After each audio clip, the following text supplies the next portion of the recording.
আসসালামু আলাইকুম প্রিয় শিক্ষার্থীবৃন্দ, আশা করি আগের 5টি পর্ব তোমরা দেখে নিছো। আজকে 6ষ্ঠ পর্ব নিয়ে আমরা হাজির হলাম। আজকেও তোমরা 5টা পরিভাষা শিখবা।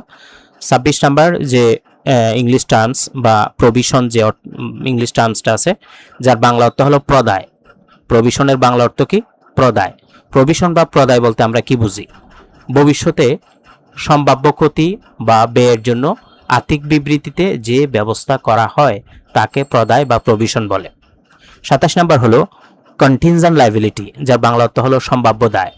কন্টিনজেন্ট লাইবিলিটি বা সম্ভাব্য দায় বলতে আমরা বুঝি যে দায় বর্তমান নয় তবে ভবিষ্যতে সংঘটিত হতে পারে তাকে সম্ভাব্য দায় বা কন্টিনজেন্ট লাইবিলিটি বলে।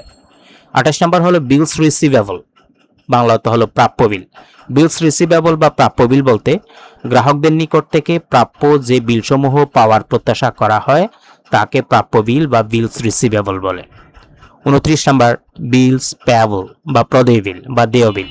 বিলস পেয়াবল বা প্রদেয় বিল বলতে আমরা কি বুঝি? সরবরাহকারীদের নিকট পরিশোধযোগ্য যে বিলসমূহ রয়েছে তাকে প্রদেয় বিল বা বিলস পেয়াবল বলে। 30 নাম্বার ব্যাংক ওভারড্রাফট, ব্যাংক অতিরিক্ত ঋণ বাংলা অর্থ, বা ব্যাংক জমা অতিরিক্ত। ব্যাংক ওভারড্রাফট বা ব্যাংক জমা অতিরিক্ত বলতে আমরা কি বুঝি? ব্যাংক হিসাবে জমার পরিমাণের চেয়ে বেশি উত্তোলন করলে যে ঋণ সৃষ্টি হয় তাকে ব্যাংক অতিরিক্ত ঋণ বা ব্যাংক ওভারড্রাফট বলে। সবগুলো পর্ব সিরিয়ালি পাওয়ার জন্য আমাদের চ্যানেলটা সাবস্ক্রাইব করে রাখো, আর ক্লাসটা পেজে দেখে থাকলে পেজটা ফলো দিয়ে রাখো।